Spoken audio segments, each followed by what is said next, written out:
my older sister Cecilia and I hit adulthood, our parents dropped a bomb. One of us had to run the family business, the other had to marry into the Spencer family in Norwich City. Cecilia, blinded by greed, called dibs on the company without blinking. Problem was, she was all talk. Spent her days jet-setting and partying while the business tanked. Within a year, she'd burned it all to the ground. Me? I got the Spencer name and popped out 2 boys, locking in my spot as the rich wife. Cecilia couldn't handle it. Jealousy made her snap. She straight up stabbed me at a family party. Next thing I knew, I was back on the day we had to choose. Cecilia didn't even pause. I'll marry into the Spencer family. The business can go to Demi. I laughed. My poor clueless sister. She had no idea she was walking straight into hell. I fell for Mike Spencer the second I saw him. I want to be with him. Demi's way smarter. She'll totally crush it running the company. Our parents looked ready to hand me over to the Spencers, but Cecilia freaked. Her face turned bright red, like she was about to combust. Girl was desperate to snag Mike and seal her spot as the wife of some rich heir. Funny thing, just a few days ago she was out here flexing about being a boss babe. Now she'd flipped the script completely.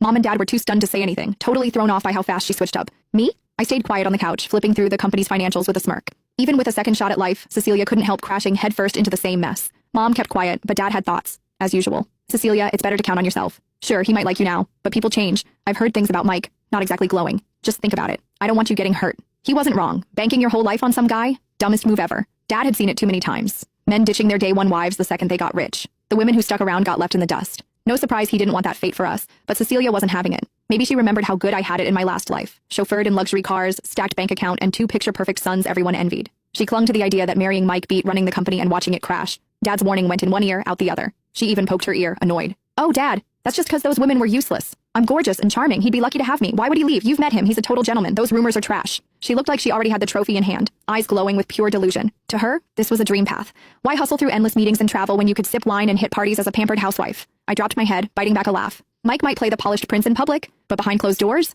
full-on monster. He clawed his way up as an illegitimate son in the Spencer fam, and trust me, whatever it took to get there wasn't pretty. He made me schmooze nonstop, forced drinks down my throat till I puked blood and couldn't care less. If something didn't go his way, he'd hit me. I was rocking long sleeves in the middle of July just to hide the bruises. And the Spencers? Total snake pit. Power games, fake smiles, nonstop backstabbing. That house didn't just ruin you, it swallowed you whole. How could that even compare to peacefully running the family business? But she was set. Our parents just sighed and retreated to their room, done arguing. On her way out, Cecilia tossed me a smug little smirk. Demi, when the company crashes and you're broke, hit me up. Maybe I'll let you carry my purse. I grinned. We'll see who ends up begging. Poor thing. So lucky she gets to be smacked around by her doting husband and trashed by her lovely in-laws. Meanwhile, I'm stuck crying in my billion-dollar office. Oh, and occasionally hiring a few hot guys for fun. Cecilia and Mike's wedding was straight out of a magazine, held at the iconic Centennial Hotel, packed with industry elites. Dressed in a custom gown, Cecilia was glowing with pride, arrogance practically dripping off her as she made her rounds. She dragged Mike over to toast me, clearly just a flex. Demi, first time meeting your brother-in-law, huh? When your business tanks, maybe he'll toss you a lifeline. Women shouldn't have to work so hard anyway. You should have found a man. Too bad luck skipped you. She really thought she'd finally won. That look on her face? Pure victory. Mike gave me a polite nod, playing the part. But the second her tone turned smug, I caught the flicker in his eyes, his brow twitching. I knew that look.